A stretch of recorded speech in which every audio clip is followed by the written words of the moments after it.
Halo, perkenalkan nama lengkap saya Florianus Surnalugiong, NIM 22100100013. Saya dari kelas A semester 3 program studi Ekonomi Pembangunan.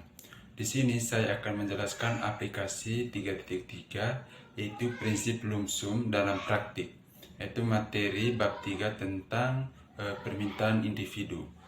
Jadi langsung saja, prinsip lumsum memberi dasar yang baik untuk digunakan dalam mengevaluasi berbagai skema perpajakan dan transfer pendapatan dalam dunia nyata.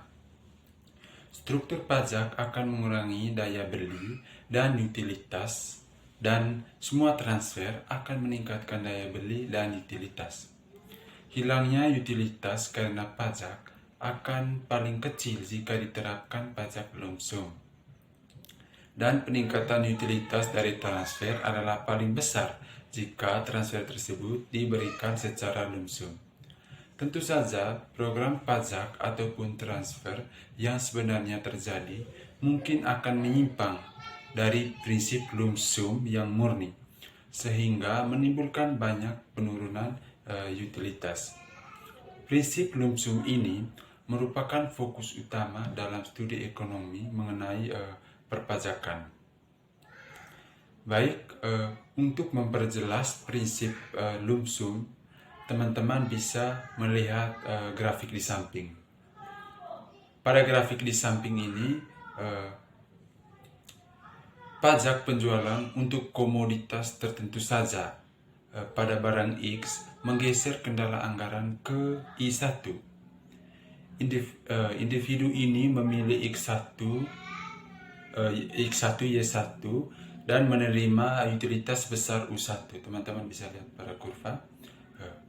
Pajak lumsum yang besarnya sama, besar pajak adalah sama, untuk seluruh barang akan menggeser kendala anggaran ke I2.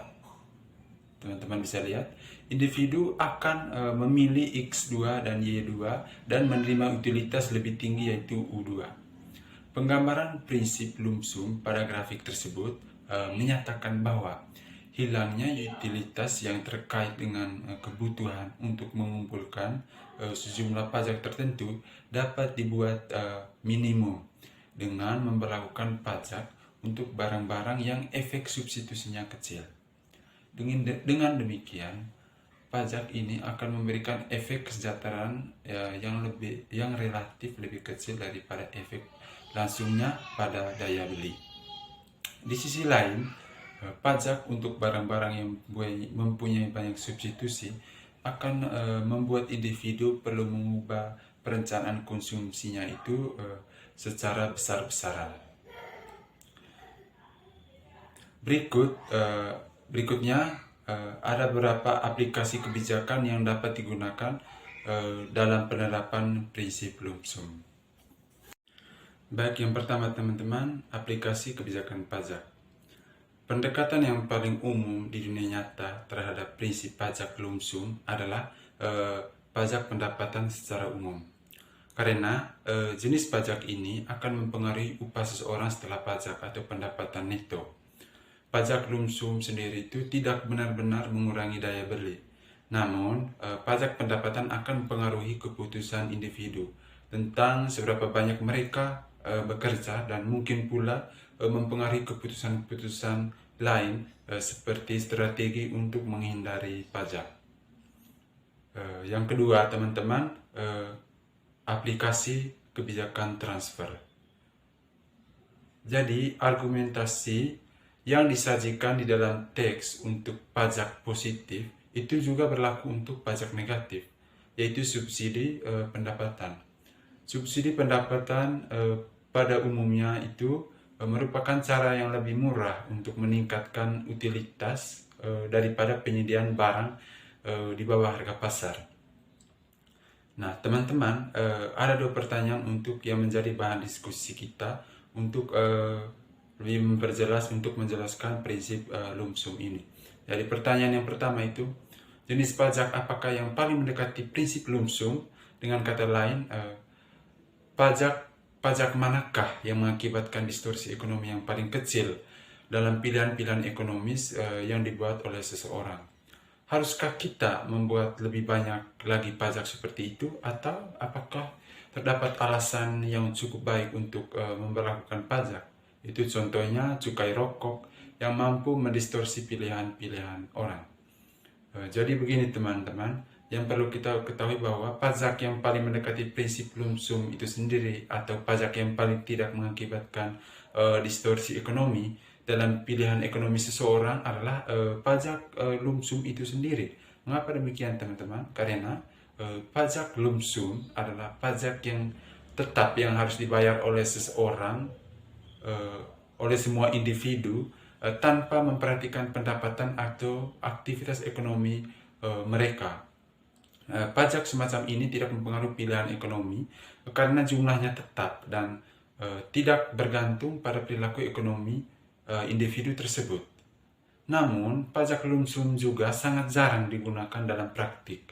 Itu karena bisa dianggap tidak adil dan sulit untuk diimplementasikan. Sebaliknya, banyak pajak yang digunakan dalam masyarakat yang mempengaruhi pilihan ekonomi individu dengan berbagai cara. Contohnya itu pajak konsumsi seperti cukai rokok atau pajak penjualan. Itu dapat mendistorsi pilihan ekonomi dengan mendorong orang untuk mengurangi konsumsi produk yang dikenai pajak. Contohnya itu teman-teman, misalnya mendorong orang itu untuk mengurangi konsumsi rokok dengan menerapkan itu tadi. Yang kedua itu pertanyaannya, jika pemberian uang secara langsung adalah lebih efektif dalam meningkatkan utilitas daripada subsidi pada barang tertentu, mengapa pemerintah itu masih banyak menjalankan begitu banyak program subsidi seperti pangan, perumahan, pemilihan kesehatan, bantuan di bidang hukum, subsidi pendidikan, dan sebagainya?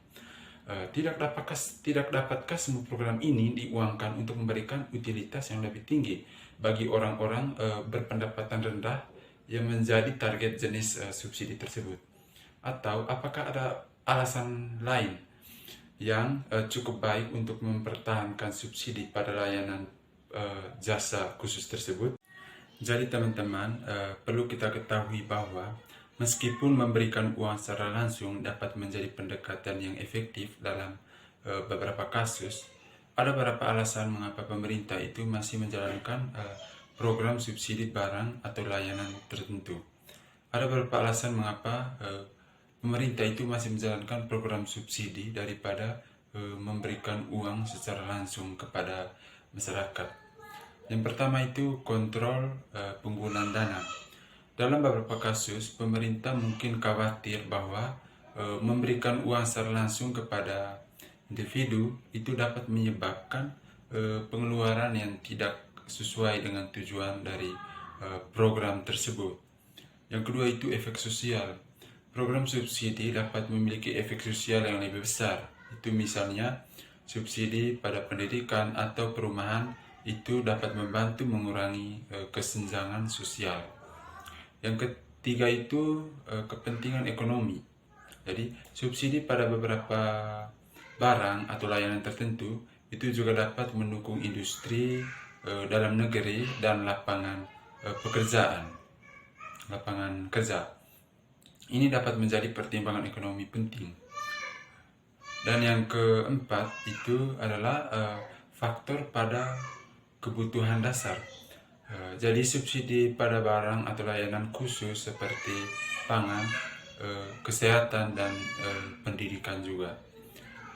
Yang kelima itu efisiensi administrasi. Jadi beberapa program subsidi juga itu dapat lebih efisien dalam penyalurannya daripada mentransfer uang secara langsung. Ini bisa mengurangi biaya administrasi dan potensi penyalahgunaan dari uang tersebut. Namun di sini teman-teman penting untuk diingat bahwa setiap program subsidi harus dievaluasi secara berkala untuk memastikan efektivitasnya.